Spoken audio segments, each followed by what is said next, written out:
Salut, ça va? Ouais, ça va et toi? Content de te voir et félicitations pour ton 4e globe. Bah ouais, merci, c'est très cool. Bon, on vit une super aventure avec toi, Ouais. Ça fait maintenant presque 4 ans. Donc tu te souviens un petit peu de notre première rencontre? Ouais, bah carrément, c'était déjà il y a quelques années, en 2022 du coup.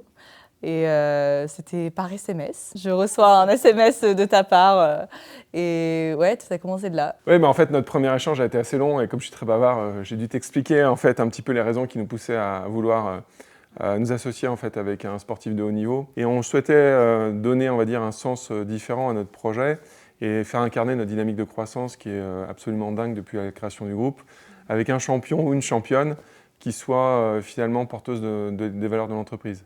En fait, moi, c'était aussi un moment où ma carrière commençait un petit peu à prendre son envol, entre guillemets, et je n'avais pas forcément beaucoup de partenaires encore à mes côtés. Et en fait, ça tombait vraiment à point parce que bah, moi, c'est vrai que je ne connaissais pas Viséo à cette époque-là. Et c'était super intéressant pour moi, justement, de sortir du monde du sport, de l'outdoor et d'aller collaborer avec une entreprise comme vous où, justement, c'était porté plus sur des valeurs que sur des résultats, on va dire. Ça a été un peu plus qu'un simple partenariat, je pense. Ça m'a aussi permis, du coup, de développer des compétences professionnelles plus tard. Tu étais à l'EM Grenoble et tu cherchais un stage. Et en fait, on a trouvé assez logique que tu viennes le faire avec nous à Paris. Et donc, tu as passé 3 mois à Paris ou 6 mois à Paris, je ne sais plus. 3 mois, ouais. 3 mois. Je me souviens de ta première arrivée au bureau. Tu avais pris un Vélib. Oui, tous les déplacements en Vélib, 1 heure par jour, ça me faisait mon entraînement.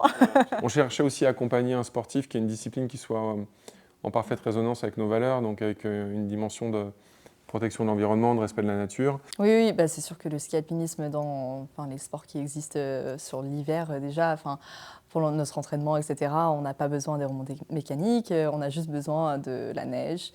Même si aux Jeux Olympiques, on va être sur un stade et ça va être damé. Mais en fait, c'est pas forcément représentatif de notre quotidien non plus. Nous, ce qu'on aime, c'est vraiment la montagne. Et je pense que ça, c'est vraiment dans le cœur de tous les skieurs alpinistes. Ce que j'aime bien aimer aussi dans ton parcours, Émilie, la façon dont tu appréhendes les choses, c'est qu'à un moment donné, tu as fait un choix assez structurant finalement pour ta carrière sportive. C'est que tu as décidé de changer de discipline et passer du ski alpin au ski alpinisme. Ouais, carrément. C'est sûr que moi, j'ai évolué dans le ski alpin depuis mon plus jeune âge. J'étais au club de Sainte-Foy, qui est juste derrière ici. J'ai fait 4 années un peu entre guillemets haut niveau, FISE, donc en ski alpin. Et avec des blessures qui se sont enchaînées, j'ai décidé de mettre un terme à ma carrière. Mais j'avais toujours un amour profond, je pense, pour l'endurance. Et du coup, le ski alpinisme, c'était vraiment un mélange des deux univers. Et en plus de l'univers outdoor, de la montagne, qui me correspondait super bien. Tu as accompagné plusieurs initiatives chez Viséo.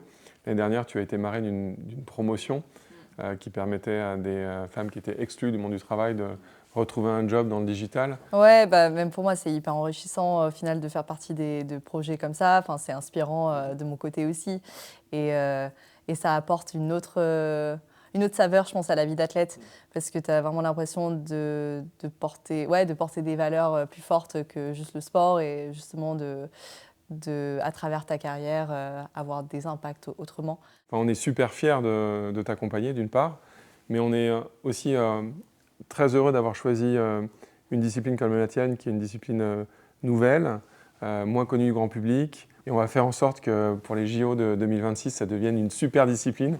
En tout cas, moi je peux que vous remercier pour la confiance déjà que vous m'avez accordée donc il y a 3 ans et pour la continuité et la bienveillance que vous avez dans mon parcours, parce que ça compte beaucoup pour avoir une certaine stabilité et pouvoir se concentrer sur ses objectifs pleinement en fait. Émilie, félicitations pour ta saison, merci pour cette super sortie et on est prêt pour t'accompagner pour les JO l'année prochaine en Italie. Merci à toi, c'était trop cool de venir et j'ai trop hâte.